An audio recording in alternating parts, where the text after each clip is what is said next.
Hi, Dan. Welcome to the Debrief. Hey, good to be here. So good to see you. Likewise. This is gonna be fun. All right, so I'm gonna do some housekeeping before we jump in. First, this was actually already asked in the Q&A.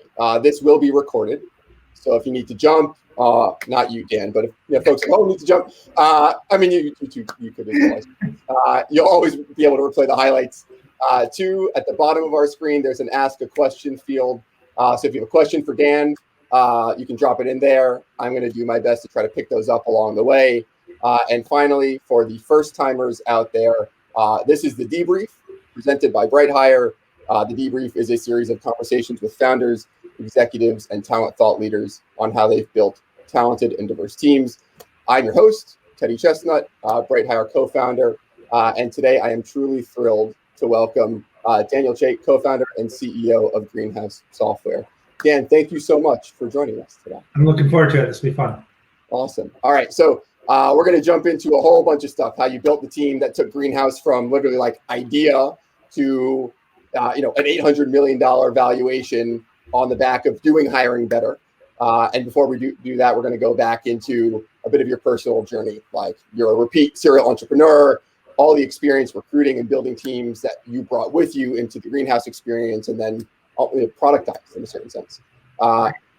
And you have a new book out this week, Talent Makers. Congrats. First-time author? First-time author, yes. Super exciting. So we'll leave some time toward the end of the conversation to chat about the book, some of the wisdom that you've collected in that work.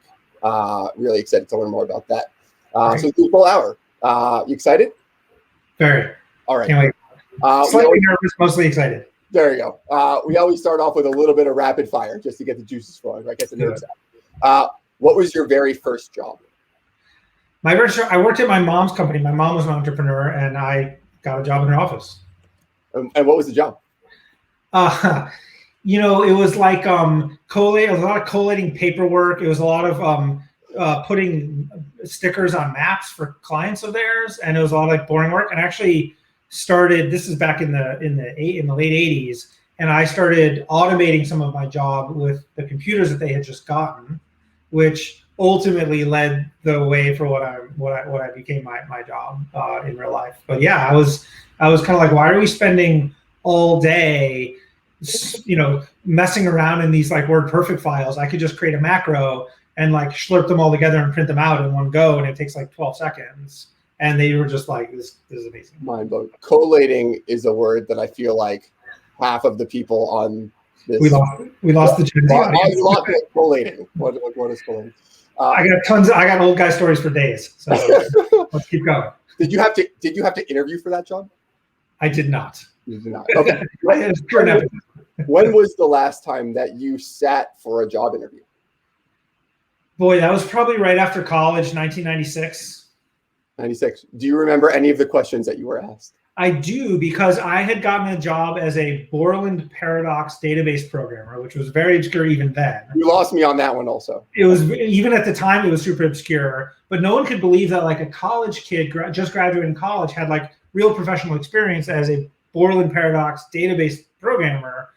But I did, because I had started this database programming work at my mom's company and done it all throughout college for other customers and in other ways. And I liked it. And so when I graduated, I had like a portfolio of work, and they interviewed me because they didn't really believe it was my work. I found out later. So they brought me in and they were like, can you walk us through this program? And I was like super excited and really enthusiastic about it. I was like, sure, let me show you. And after about 20 minutes, like, okay, shut up. We don't care. Like, you're hired. That sounds like a very actually practical interview. You had it was. You're showing your work. Yeah. Flipping it. Who was the first hire that you ever made? So, I'd started this company in the late 90s, shortly after that, called Business Velocity. And yeah, I hired a programmer to work for us. And a good friend of mine. What was like your go-to interview question? Oh, so I had worked with him. I didn't interview him. It's funny. You're like, you're making me to be a total fraud. I didn't interview myself. I didn't interview this guy, but he was someone that I'd worked with for a long time. And so when I was like, it was like, that was easy. Like the first real like let's say, arm's length person I ever like interviewed and hired like as a stranger was when I had started Lab 49, my second company.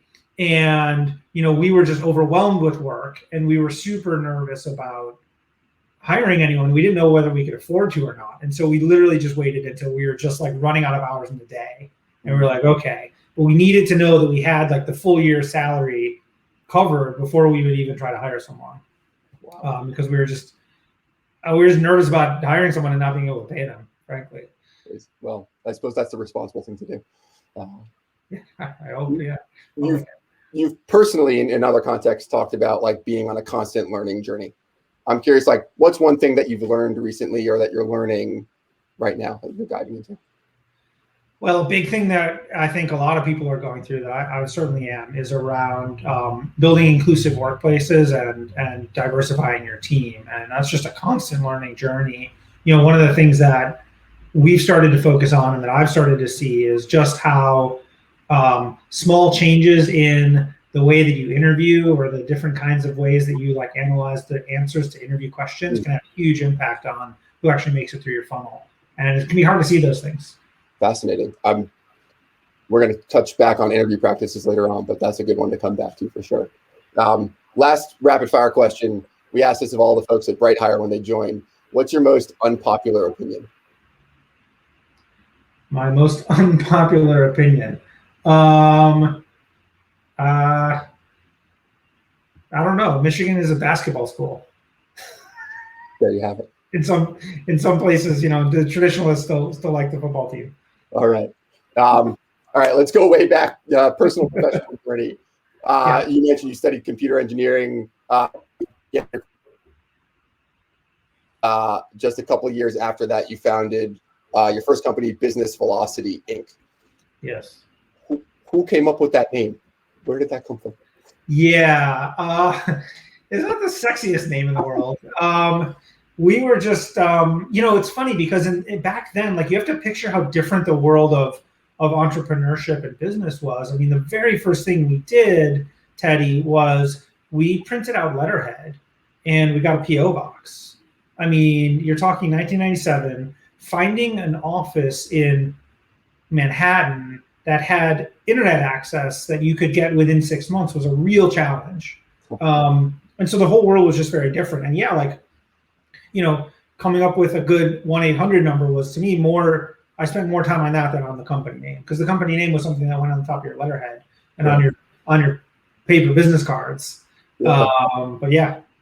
I don't think we put a lot of thought into the name of the company, as much as the other stuff. So you made the leap from your first gig to relatively early in your career. What was the spark? What drove that? What made you take I had always been entrepreneurial as a kid, and as I said, my mom was an entrepreneur and my dad was an entrepreneur as well. So I always felt that, and I didn't really ever fit in with like authority. So I hated school. I did the stuff that was interesting to me well, but the stuff that I wasn't interested in, I couldn't be bothered. And that kind of bled over into the workplace. I can't say I'm super proud of it, but I wasn't a great employee. I would talk to the customers and find interesting stuff that they wanted to do and go build it. And they were thrilled, but the boss was kind of like, wait, why didn't you do what I'm asking? And I never felt like I fit in. And I felt like it wasn't a place to maximize my potential. And so I quit. And my co-founder and I were working at the same company, and he was fortunate that he had a line into a project we could get at a bank through a family connection, as it happened. And so we were like, cool, we're going to quit our jobs and start a company and do this project. And that's why I say we didn't put a lot of thought into the name, because we were just trying to get our rent paid and do this project. And so I quit, and I'll never forget when I did. The big boss guy showed up, who I'd never met, and sat down with me and gave me a talk. And he said, when I was your age, people didn't try to do what was important to themselves. They waited their turn and they did what they were told, and they didn't ask questions. And I said to him at the time, of course, being naive, like I didn't know the meaning of this meeting. I just thought he was saying something that he thought. And so I was answering honestly to him. And I said, that's really interesting, but surely you realize that the world is not that anymore. like this is the .com boom in the late 90s, and everyone's making money in tech, and young people like me want to do something that matters to them, that they're interested in, that has broader meaning to the world. How are you going to continue to build your company when everybody my age and younger isn't going to want to just do what they're told? Yeah. And it turns out he wasn't actually interested, in my opinion. And so that conversation got cut off. Yeah. I was really hoping that story was going to turn, and you were going to say that he was like, but today I'm really glad that you're going off and doing that. Like, let me invest in not a productive line of questioning, it turns out. Yeah. Right. Fair. Tell me about the team that you started with. So you mentioned you didn't make your first arm's length hire until Lab 49. So the entirety of business philosophy was people that you knew. Like, what was the team like? Yeah, I was hiring. My co-founder was one of my college roommates. And we hired a few people that we had known because we had worked on projects with them. And that was how we built. And I didn't think of it even. I mean, I guess on some level I knew I was hiring people, but it certainly never, at the time back then, I didn't think of myself as like recruiting. I was just, like this, we've got a project to do. Hey, Scott, let's build this thing together. Yep. And so, we were just working with people that we already, knew. Was there anything from that first experience? It was like 3 years or so, 3-4 years. Yeah. That got like seared in your brain as like, I'm sure what are like 1 or 2 things, especially around like the team, like how to make the team work, how to build a team, how it works together, how you grow it. How you thought about it? Yeah, I mean, one of the big lessons I learned at the time, I felt like I didn't know what I was doing, and back then, again, I mean, I hate to have all these like old man stories, but like there was almost no internet community to speak of. There was almost no information about how to be an entrepreneur, and certainly not in New York. It wasn't done. It was a West Coast thing, and so there was no one else around doing that stuff. There was like the New York New Media Association was the like tech professionals that would get together and have beers, and there was like 20 people. And so just figuring out the basics of like, how do you make and sell software to customers, and how do you sort of get the company off the ground was itself a huge education. And I literally thought at the time, I don't know what I'm doing. And so I can either start a company and I will definitely learn the things I need to learn, and I'll maybe make or lose money, or I can go to business school and it'll definitely cost me money, and I'll maybe learn the things I need to. And so we started the company as an education, and ended up learning a whole lot. And I only lost at the end about 50 grand. One of the questions I was going to ask is like, looking back on that first experience, where did it fall on the spectrum of success to failure? But I think it maybe depends on how you're defining. Depends on what you find. I viewed it as a success. I spent about $50,000 literally like after we shut the company down. I was paying Chase like every month, just like a student loan. So I viewed it as an education. On that term, it was a tremendous success. Everyone out here is listening is very happy they didn't invest. We didn't have any investors, but the business didn't end up making money. And when the .com crash hit in 2001 and the post 9/11 economy really overwhelmed us, and we had to shut the business down. But I learned a huge amount, and I thought that was on those terms. I got a lot out of it. So you had a stint where you weren't, founder CEO, and then you went and co-founded Lab 49. What was the idea behind that business, and why did you pursue it? Yeah, it's funny. Like, I met these 2 other brilliant guys, and all 3 of us had a couple of things in common. One, we were all very technical engineering, programming types, but who enjoyed people and could kind of sell and get in a room with, customers and sort of do the business side as well, number 1. And number 2, we had all started and had to shut down product companies and had lost money. And so our idea on day 0, our idea was, let's start a company where we don't lose money. That was like our founding mission. Like, let's not lose money. Just don't lose money. Like this time, let's not lose money. It was kind of like our slogan. And what that turned into as we worked together for a while, and we had gotten some projects and sort of scrapped together some money out of some consulting we had done, was we saw like a huge opportunity out of nowhere emerge, which was the financial services industry, which we were in New York, and that was really the beating heart of the economy, much more so than today. Like there wasn't really a tech industry. Everything in New York was about the finance industry. It was going through this huge transformation where you had banks that used to be places where, you know, old men would wave pink pieces of paper at each other, and was now becoming a place where PhDs competed against each other using computers. And so every single Wall Street firm on the planet had to go this rapid transformation and deliver innovative technology, and they couldn't. And so we had those skills, and we knew that we could do that stuff. And so we really created, after a while, we sort of settled on or discovered that as our strategy, and built a company on that idea. And you, I suppose, started with roles in like sales and project delivery, but you ended up running human capital management, performance training. Yeah. Why the shift from those first things? Were you just not good at the first things? And you moved to the next one? Like, what was the? You got to ask my partners about that. You know, how bad at various other things I was. No, look, I think you know, the business was a consulting business, right? We would deliver projects for customers, and so it was three things. It was like getting the right people, going and selling the right projects, and then delivering on those projects. And there were three co-founders. And so a little bit through chance and just timing, and a little bit through like what we were personally sort of gravitating towards, we really split up the company that way.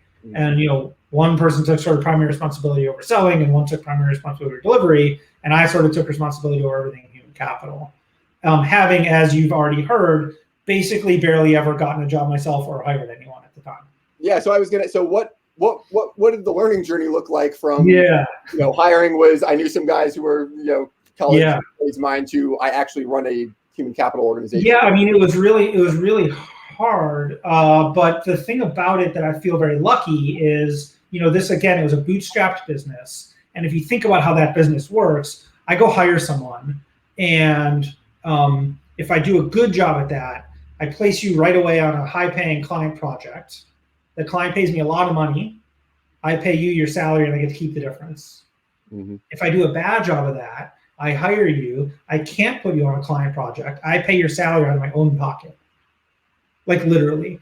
And so every time we hired someone, the three of us were literally betting tens of thousands of our own dollars on whether or not this hire would be a good hire or not. And so you didn't have to be like a visionary genius to see that getting the hires right was really important.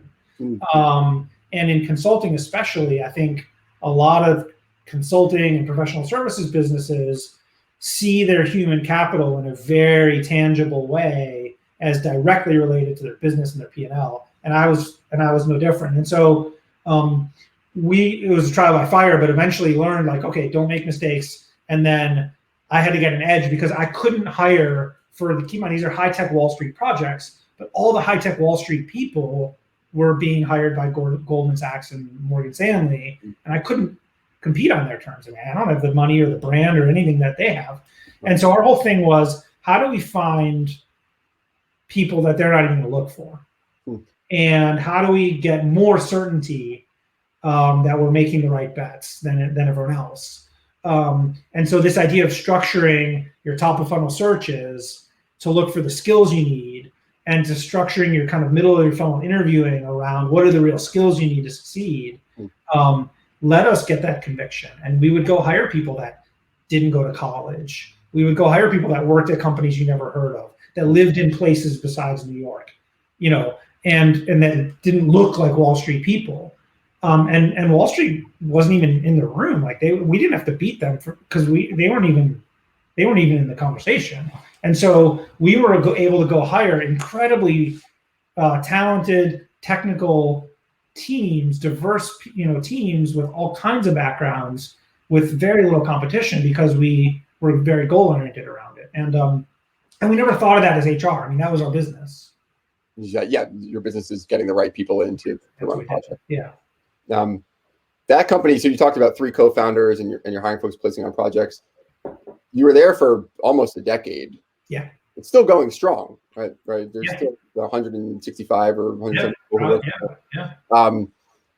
So what are and you own kind of human capital, like what foundations do you feel like you ultimately put in place that allowed you to step away from that business and it's still going strong now a decade after that? Yeah, well, I mean, the project delivery side of it and sort of the sales and marketing side of it, like those are engines in their own right. But we built a human capital engine. I mean, we built a recruiting engine. And I mean, I'm certainly not the special sauce that made it all work by any stretch. I want to be clear here. I don't think we invented anything new. I don't think this is like I discovered structured interviewing, on a tablet one day. Like this is stuff that others have written about and practiced for a long time. I just found out how to apply it to my own life. And so once you get that system in place, it's data driven and there's some processes behind it. It kind of just runs itself with, obviously a lot of human effort and energy. Yeah. But I don't think it needs my unique magic, to make it work. Yeah. What were in those first couple entrepreneur experiences, what were like the hardest people related decisions that you had to make? A bunch. I mean, I think, we started, there was a moment I remember when Google opened an engineering office in New York. That was really the first real tech competition that we ever saw. Until then, the people we were hiring, like their choices were work at hedge funds and banks, and we knew how to win. But when Google is like 2005, I think, they announced that they were going to open up a 1,500 person engineering office in Manhattan. And I was like, whoa, that was a lot of engineers they're going to go try to hire. And sure enough, like very next day, we started to see salaries spike up, and you're trying to hire someone and they're saying, okay, but I got an offer from Google, or even worse, what we were seeing at the time is I got an interview at Google, and my my next interview is in 2 months. Oh. And so it put this gum in the works of like people wanted to wait for their Google offer. And so you had these agonizing choices of, I'm just going to like bid that guy up and make the hire and say, well, I budgeted 110K for this role, but I need to spend 170 to get them. Could I make that work? Like, what could I, did the economics of that actually work? Would the people actually take those offers, and would they stay, or would they just turn around and leave anyway? Like, those are really hard choices. And sometimes, you had to make some bets and take your lumps. I I learned a ton about interviewing, doing that gig as well. A ton. The competition one's a really interesting one, because right now the talent market is crazy. I mean, like very, very tight. Did you come up with any mental heuristics around how to handle the competitive landscape, competitive offers that you still use today? Yeah, I mean, I think the thing that you got to realize and be conscious of is like, what is your, the term that you'd use in our industry is what's your employee value proposition, right? Like, what is it really that's going to cause people to not only join your company, but stay at your company? And they're kind of the same thing, because if you do anything at all and you end up with a team that's good, sure enough, they're going to get other career opportunities and other places.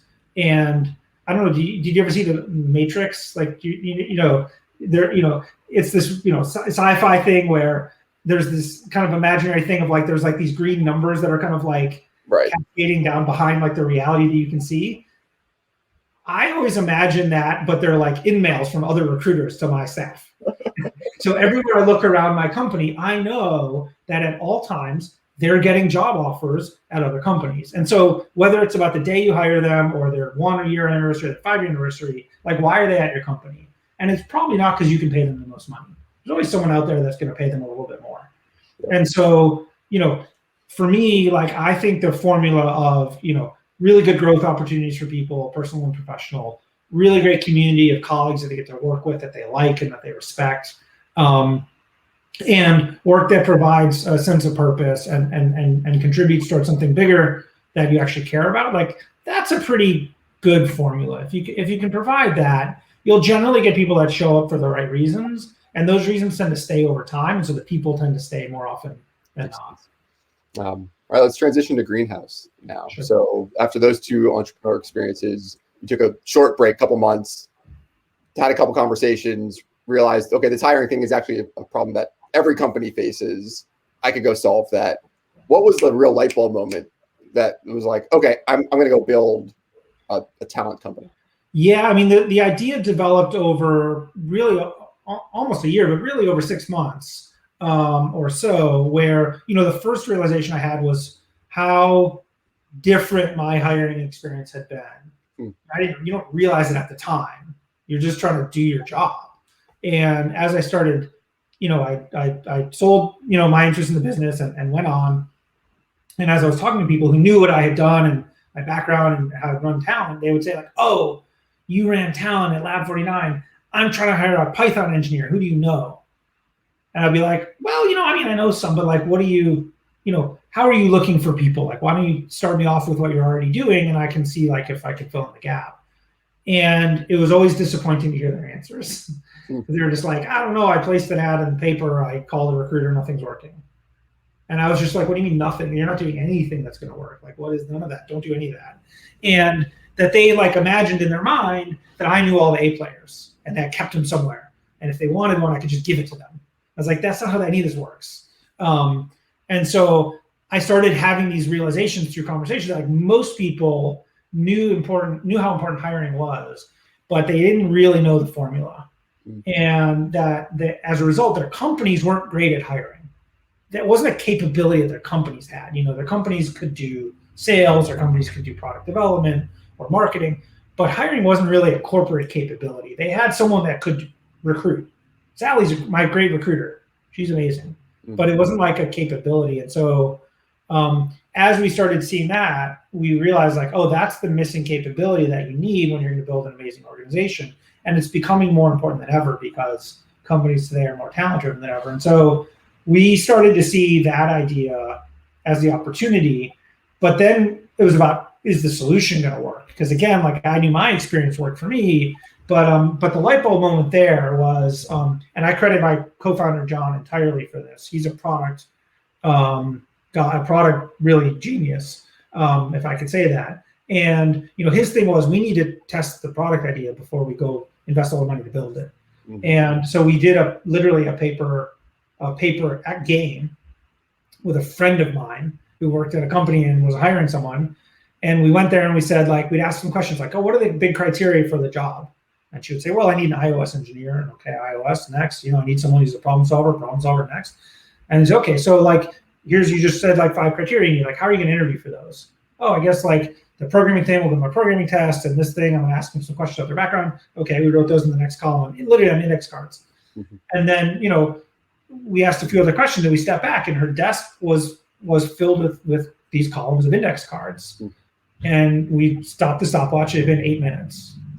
And we said, what do you think? And she looked at it and she says, this is the best hiring plan I've ever seen, and I'm literally going to use that. Like, that's how I'm going to do this hire. 8 minutes. And that moment was like, oh, here's an actual, like, I mean, I'm just some dude. She's an executive at a big company with a skyscraper in Midtown.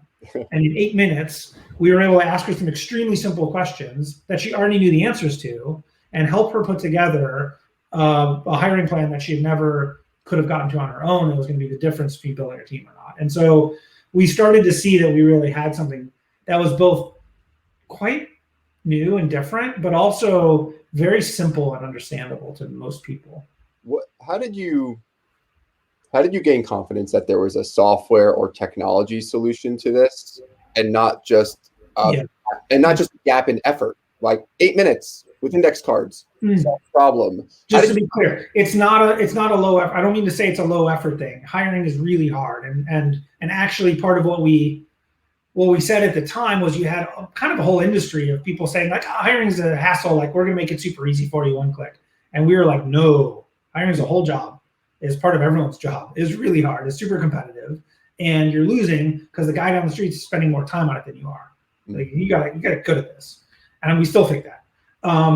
So I don't want to say it was easy. I don't want to say it's easy for people to do hiring really well. What I do think though is that all the effort that people put into it could be spent a lot more effectively. And that was really what we were seeing was there's tons of time people put in, but so much of that time is wasted, biased, ineffective. And we want to help that time be spent much better. The product side of it, again, John was really the driver of that. And his thing was, we were literally diagramming it out on paper before we started the company. We had drawn out on paper and in mock-ups what the product was going to look like, and we were showing it to people and seeing if they could understand it and seeing if they could get it. But we had this conviction that, software today has the opportunity to change behavior. That there was a whole generation of software. Like you think about, I give the example of like, Quicken is like desktop finance. Like, so in the old days you had like a piece of paper that was a check and you would like write a check to someone. And Quicken's whole thing was, guess what? The check is on the computer screen. It was the same thing. You're writing checks to people. And that was like a whole generation of software, and that was great. It was a big deal. But now that that's all been done, the new generation of software can actually change how companies behave. And so like I think about HubSpot as a great example. And I know you're talking to Nick, but it's not just like place want ads, with less clicks. It's like a whole new way of marketing. Right. And so I think that's a great analogy to what we're trying to do, which is once you have people's attention in recruiting, in our case, then you can say, okay, so you're going to kick off a new job. A typical ATS approach was, okay, how do I get this job on your website as fast as possible so you can get the hassle out of it and get back to your real job? And so it's like, you'd see this on the screen in the products that were in the market at the time. Cut and paste a job description from the internet into this text box and hit publish. You're done. Go back to work. And we were like, you have just made your customer fail. I mean, we would feel sick every time we saw that happen. Like, no, you want to open a job? Great. What are the skills you need? Fill in this form. Who's going to be great at this job? Where are you going to find those people? How are you going to interview them? And so you could show them these screens where, yeah, they could hit cancel or they could hit skip. They didn't have to do it. But the easiest thing for them to do is to walk through this thought process, the end of which they were set up for success. And so there's a million and one ways in which like you can really impact people's behavior in a software product. And we're really trying to do that.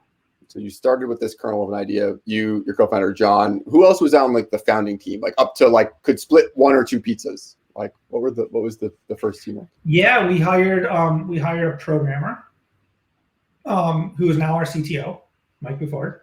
Hire number one. So that one worked out well. We hired a designer who was with us for a little while, did good work, but ultimately went on to do other things.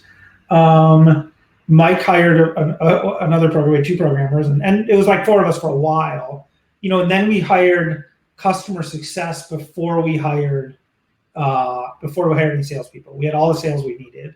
We hired a customer success person out in San Francisco, named Nanny, who was with us for many, many years and just recently left. We hired Maya, who was again a really good friend of mine who I met because she was an entrepreneur herself, and I met her as a customer of her last business, and she joined us. And again, because she was like one of the most talented people at the company, we put her in charge of people and HR. Again, she was an executive with an engineering degree and an entrepreneurial background, but that's where she started her career at Greenhouse. And so, yeah, that was kind of the initial team for a while. What were there common characteristics among those earliest employees that you felt like you needed to over-index on, or that were common across them versus folks who come in later in the process? No, I don't think so. I mean, I think the core stuff is still very similar. I mean, you get to the like heart of people's values. Very collaborative, very inclusive group, hardworking, and very, again, like people that resonate with this thing we're doing. They see it as a mission that they care about. They want to work with other people that challenge them and that are smart and that are nice people. That's who we've always hired. Obviously, everyone's different, and the skills you need are different. I will say that for any company, as you go through growth or different changes, there's some specifics that are going to matter to different people. So if you want a Series A startup or a founding team where everyone considered on a pizza startup, you're not going to work at Greenhouse today. I don't have that to offer. But on the other hand, if you want the things that we now have to offer, I couldn't offer you that back then. So the core like values and personalities, I think, are very, very, there's a steady kind of through line there. There's a lot of the specifics that are going to change over time. Cool. I'm going to share my screen for a sec. So this is a blast from the past. Oh my goodness. Okay. What does it say? Modern smart recruiting platform. Oh, this is from the Wayback Machine. So this is like February 2013. Nice. So this was the first instance of Greenhouse's website that I could find. Nice. And I had a bunch of questions. First, I was going back to this to see, like, were you talking about structured interviewing, structured hiring from day one, or like what was the impetus? Like what was the message? You know, we had the same. I mean, the idea, like if you look at the product spec at the time, it's very much what we do now. It's very much there. A lot of the terminology, the words and the marketing and the presentation of it are different. For example, the horrible logo and color scheme like has improved, obviously. But like even if you see in here, it says like automatically suggests improvements, continuously monitors your activity. Like that was us, struggling and finding language for what you and I were just talking about, which is here's a piece of software that isn't just going to accept data you type into it, but is going to be a partner to you in achieving your business goals. And we were trying to figure out how to say that for a while. Probably still are. This is the other question I had around this was like this as an analogy for your team. Like you're at a certain stage of the company where like this is the company. You have a landing page. Is there like a landing page version of your team in the early days? By the way, we got about 100 customers before we actually launched a proper website. Wow. In fact, it was Airbnb. Oh yeah, someone in the chat is saying, we're of course we're always recruiting. So recruiting on the first link before buy my product. The first link is actually come work here. Because that's us. But we were pitching Airbnb, and we had sold the main buyers, but they passed it up the food chain, and like it was time to sign the contract, and someone somewhere was like, hang on, this isn't a real company, because they went to the website and it showed probably something like this, and our buyer was kind of our like recruiting team was kind of more mortified that the people we're selling to. And they're like, we can't, I'm not sure this is going to work. Corporate is saying, no. And we're all in one cubicle, like probably the size of this room at the time. And so I said, hang on. And I literally turned to probably Mike before it and said, like, okay, that website, we're going to hit publish now. And he hit publish. And like went back to the customer. And I was like, can you hit refresh in your browser? And they did. And the website was like, oh, okay, it's a real company. Right. And we got the customer. So yeah, early days, you got to be scrappy. You're scrappy. Totally. I was going through the Wayback Machine. It was like a year later. So like fall 2014, you got a logo page, and it was like who's who of like who was going to be the unicorns. Yeah. Airbnb and Coinbase and BuzzFeed and Snapchat and Vimeo and a ton of that. Like, what was the path to those first 50 customers? Like, we didn't know it at the time. All my stories are the same way. Like I was an idiot at the time, and I only learned later. So we didn't know it at the time, but all the recruiters in Silicon Valley are super well connected, and they all talk to each other all the time. And they talk about all kinds of things, but the number one thing they talk about is how much they hate their ATS. And we didn't know any of it. But I had gotten connected through literally one person who is a super connector in the Silicon Valley recruiting tech ecosystem, a guy named Dan Portillo. And I showed him what we had done, and this is like in early 2013 when the product was first available. And he told a couple colleagues about it, and those colleagues took a demo.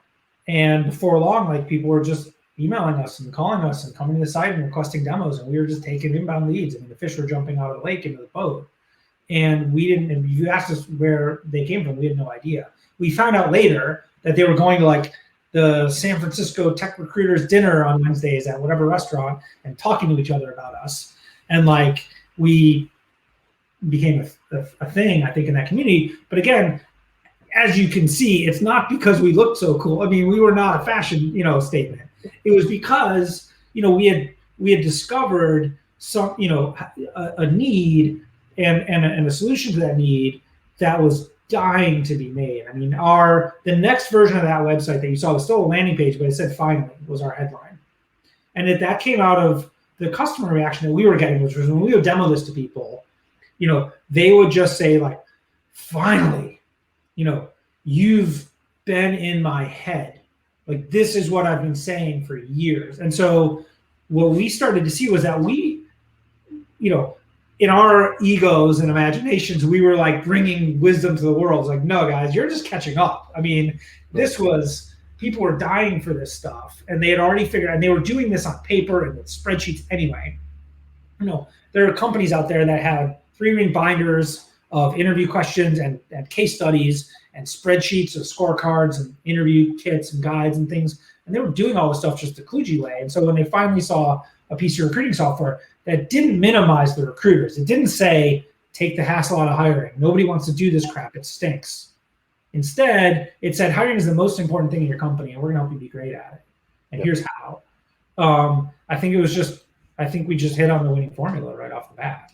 So hiring is an interesting corporate function in that it's not like marketing where there's the CMO, or sales where there's the head of sales, or finance where there's a CFO. Like, who owns interview excellence?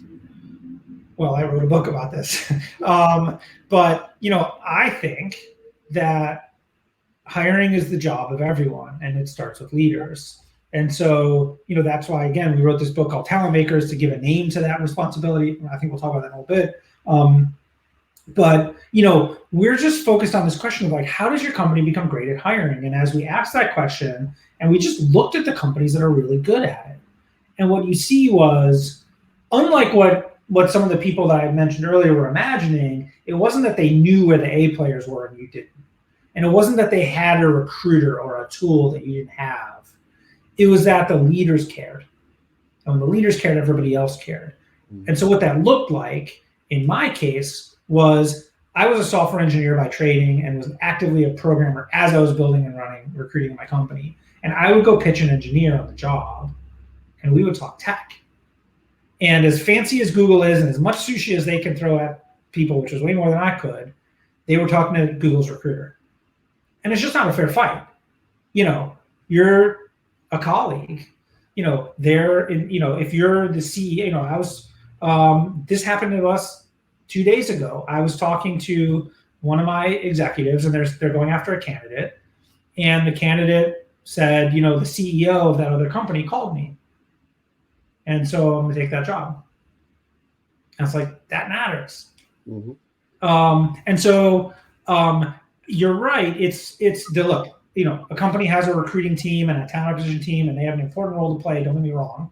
But if those people are fighting upstream to get the dang business to pay attention and do their part, they're going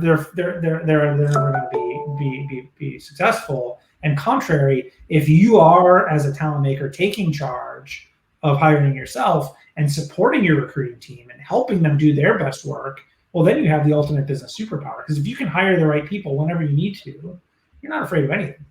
You can launch new territories. You can go into new industries and products. If your great people, as we talked about earlier, have other job opportunities, they can go get them. God bless those people. I love them. I wish they still worked here. I'm thrilled for them that they have another job. And I have a lot of confidence I can hire someone else equally great to take their place and keep going. And so having the ability as a company systematically to hire is, to me, like the ultimate superpower as a business. So that's what you mean by turning hiring into a competitive advantage. Yeah, it's in a very tangible way. It gives you the power to do things that a lot of businesses are scared to do, like fire mediocre people because you're worried about what are you going to do without them, or they know so much, or open a new office. And I don't know, they often go wrong because you don't hire the right person. Or any of these other things that businesses really need to do, they're dependent on hiring. A lot of the companies that have worked with Greenhouse are companies that are moving super fast. How have you seen companies that don't have a lot of time? I'm fighting fires and I'm growing quickly, and the only gatekeeper to my growth is getting butts in seats as quickly as possible. Yeah. How have you seen what breaks down? Who's going well when they're going fast? How can you cut corners but still not lose hiring? Yeah, well, so first of all, let's just say almost everyone feels like they've got too much to do at all times. So no one's sitting around going, how can I spend more time on hiring? That'd be awesome. Everybody's too busy. And so I get it. And I don't want to say that it should be easy. It's hard. It is hard. I would say hiring great people is the second hardest thing in business. Of course, the first hardest thing is succeeding without the right people. So it's hard, but you got to do it. What's interesting about your question as well, though, is you talk about these companies that go through hypergrowth. And we've had the privilege to work with some of the fastest growing companies of all time, the Slacks and the Airbnbs and Lyft and those type of companies. And they're unique in the way that, they go from nothing, from not an idea, to thousands of people in a year or two. And what you often see is they have a huge consumer brand and tons of mind share among the candidate pool. So they can paper over a lot of operational challenges with just candidate flow. Like, you can kind of be pretty bad at hiring and still hire all the people you need for a while. And then one day it breaks catastrophically. Like, you get to 1,000 people and you don't have a single person that runs recruiting operations. Your systems are a mess. You don't have any data. And maybe you start to have market headwinds, or maybe you're about to go public. And all of a sudden, that like crazy velocity that you had, and you're now a few thousand person company, but your hiring and your HR is like a 20 person company. It's a real problem. What have you seen the companies that go through those inflection points? What have you seen them get right to quickly make a pivot to build organizational commitment and hiring? It's what we call one of the 4 key capabilities of great hiring is around operational excellence. And if you're one of those companies, that's the one you need to do more than anything. It's data, systems, processes. I know it doesn't sound very exciting, and it may not be, but you want to know the difference. It's the companies that make investments early and often in those things, and not one and done, because by the time you solve today's problem, you've already got a whole new set of problems. And so it's constantly building those better processes that help support that crazy hyperscale. Yeah, we've talked a lot, and we've got about 10 minutes left, and I want to make sure I get some of the questions that were posted in here. And this was one. We've talked a lot about hiring in the context of company growing, hiring managers, leaders. There's obviously a really important other equation to this, which is the candidate. How does the candidate feature in how you've thought about building in-house, balancing them as a customer and their needs of the recruiter versus the candidate? How do you think that's a really important stakeholder in the mix? Yeah, it's a great question. I mean, look, we sell our products and services to companies that are hiring, right? But the bigger purpose of it has a lot to do with those people. And so much of what happens in the hiring market as a candidate is frustrating, unfair, confusing, boring. Like, it's terrible. And we feel very strongly that as we help companies improve how they hire, it serves the purpose of making the job market easier and fairer and more sensible, for candidates. And so we're I'm always thinking about, how many millions of people have we helped get a fairer job interview, or how many millions of people get a reply from the company they interviewed at saying, thanks, but we're going to move ahead with someone else, instead of being ghosted because of the feature we built. And ultimately, as we help do what we do, we create a lot of value for our customers, but we create a lot of value for people who are in the job market. And I would say that, we're not solving all of it, but I think our chosen path to alleviating a lot of those problems is a big piece of it, which is the way the companies structure their job hiring is what creates a bunch of the barriers in the first place. One of the things you talked about at the beginning of our conversation, that when you referenced what you were learning right now around inclusive hiring, is that small changes in how you ask questions or interpret the answers can have a huge impact on pass-through rates for candidates from underrepresented backgrounds. I'd love specific examples. What have you learned? What are you driving your team to do differently? Yeah, there's a lot there.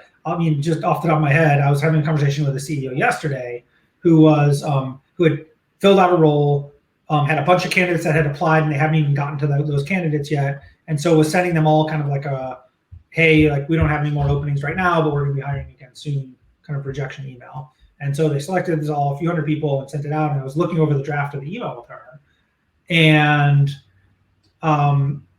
we were talking about her desire to build a more diverse team. And I said, why don't you put a line in this email that says, by the way, diversity is important to us, and we welcome candidates from all backgrounds. Just that. And I think people often get caught up in these political and big debates and quotas and blah, blah. And yeah, okay, there's a time and a place for that. But the truth of the matter is saying something simple like that, when you hear it as a candidate who doesn't often experience companies who actually believe that, that helps you stand out. And sure enough, I followed up, a day later, and she said, yeah, the people that responded to that email I sent out were more diverse than the typical candidates that I get. And so I don't want to say there's like one magical sentence that everybody should use, but I guess it's an illustration of how sometimes small things, whether it's remembering to pronounce the person's name correctly. Mm-hmm. And we have, again, features in Greenhouse that help you to know the pronunciation of the candidate that you're going to meet with. And when I show up on the call, I don't have this challenge because my name is Daniel. And so most people that I meet, they already know how to pronounce my name. But if you have a name that a lot of the people you're going to be interviewing with haven't heard before or don't know how to say, that makes you just feel a little bit less welcome.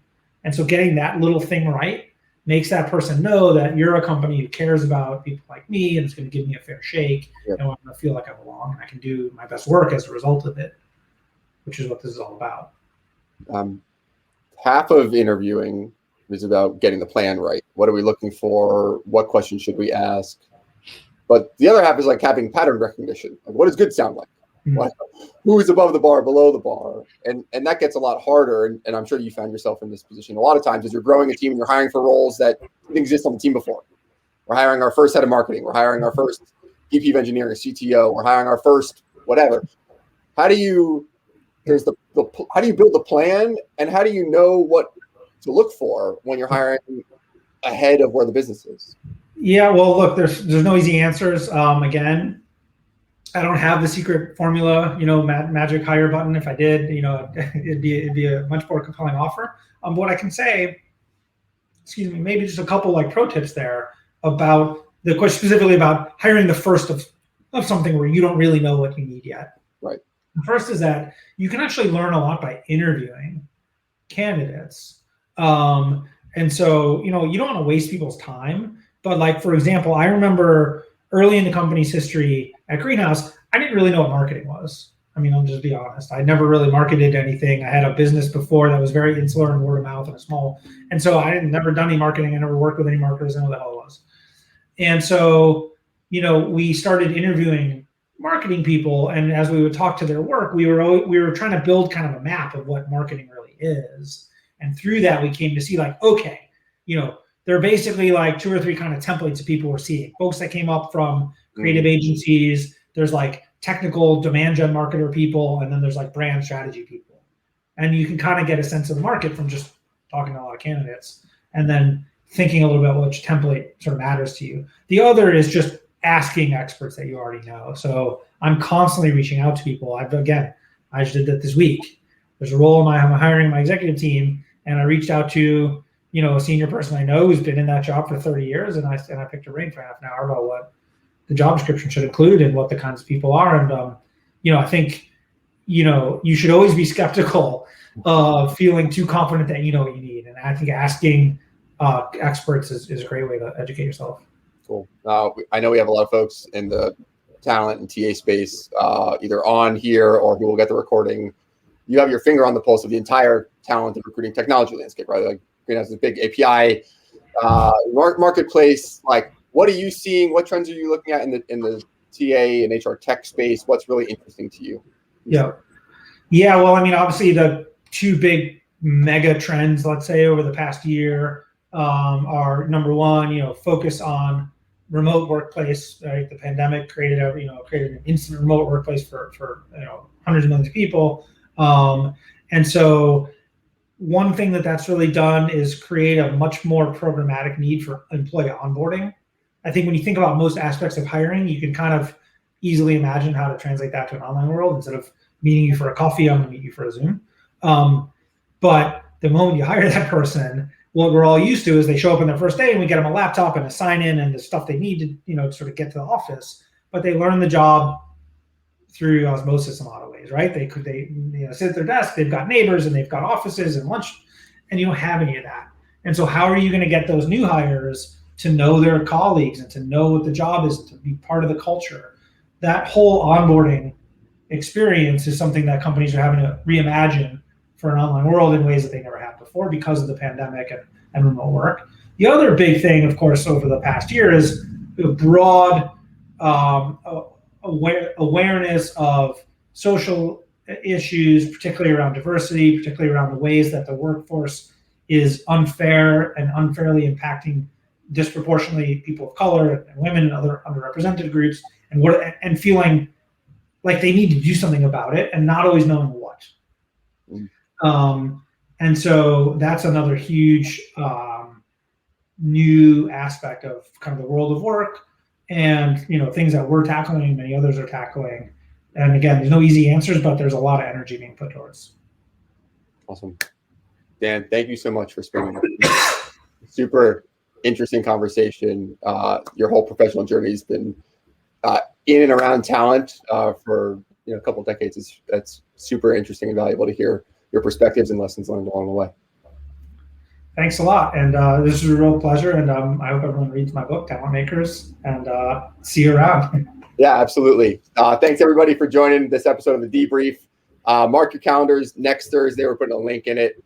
For Thursday, May 18th, we'll be hosting Gainsight's CEO, Nick Mehta, on how to build customer success teams that can scale to $1 billion. Awesome team. Nick's fantastic. Again, Dan, thank you so much for being on with us today. A great conversation. And we'll see you around. Cheers. Take care.